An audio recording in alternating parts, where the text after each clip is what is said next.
Will the Giants regret this decision? I think they're going to have to white-knuckle grip it for the entire 3 to 5 years. I think that anytime you write that many zeros and take on this many risks, you've taken on, I don't know, what we call it, disproportionate risk. The risk-reward analysis is a little bit tipped in the risk favor. Here's what I'm saying. I think Odell Beckham Jr. is great, and I'm happy for any man that gets paid. I'm a capitalist. I believe in free markets. I'm all into somebody getting paid. It's not about him as a person, and it's not about me hating. It's more about, if I were GM of the New York Giants, would I do this? And here's how this risk-reward analysis plays out for me. First, on the risk side, Odell as an individual has shown you at various occasions throughout his career that he comes with risks. If you don't think he does, you're just, I don't know, an ostrich sticking your head in the sand, or you're bleeding blue and red. You're just not seeing it the way it is.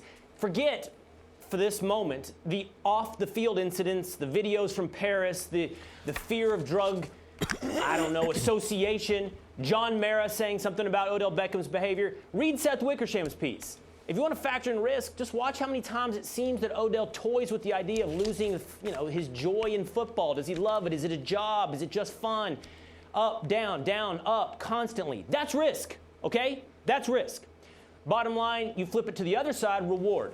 I believe, and this has nothing to do with Odell now, that you don't need a big-time wide receiver to win in the NFL. I think history and data shows it. Max, we've had this debate. I think the 4 teams that spent the least on wide receiver last year all made the playoffs.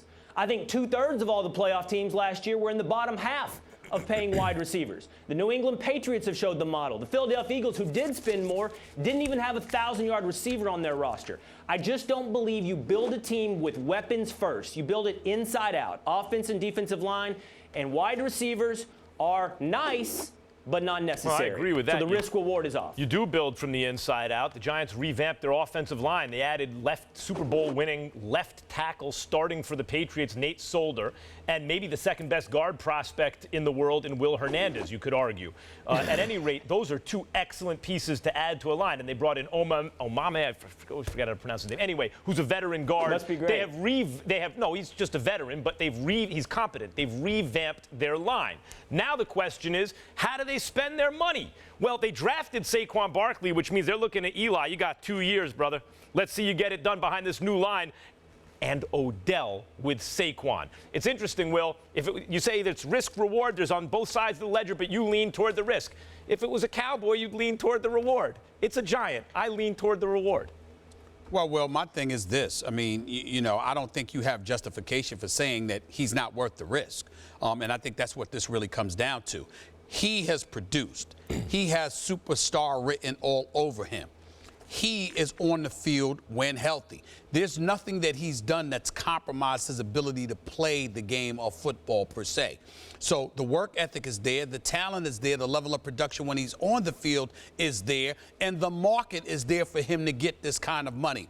What possible justification could you legitimately have if you were an executive, a general manager, for denying him this money? You could stipulate in the contract behavioral issues that may concern you and how, if anything compromises his ability to be on the field, you're going to do what you can to make sure that you don't have to dole out as much money. But when you look at it on its face, the $95 million deal is $65 million in guaranteed dollars.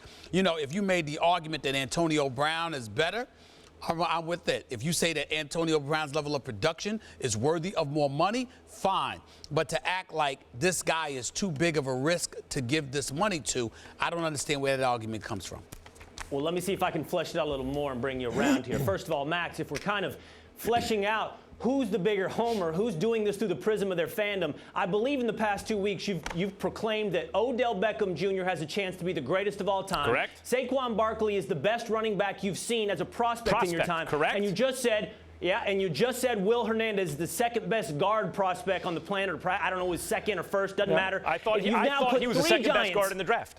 But Will, that's the only time I've ever made that argument for any Giant skills position player. Time. Or no, you said on the planet. On the planet. Yeah. Look, man, which one of us is engaging in hyperbole here? You put 3 Giants in on the planet all-time categories. You're suggesting me. Now, hold on, Stephen A. I didn't say that I would deny this man this money. It's not about whether or not he's Look, I don't even like you comparing him to Antonio Brown because that's not how markets work. It's not about, hey, if that's the case, by the way, Julio Jones shouldn't be showing up to Falcons camp because he's not the 11th best receiver in the league. That's where he's paid. But that's not how it works, man. It works. When is your contract up, and what's the market set for you? Well, it doesn't always mean where your contract is up. The Falcons threw a little bit more money to assuage Julio Jones because even though he had a couple of years left on his deal, they knew that he was worthy of some level of consideration. And this is the National Football League, so it's not always about that. But the point is, you don't just line up best to worst and say best gets paid the most, worst gets paid the least. Well, we know it's not how contracts.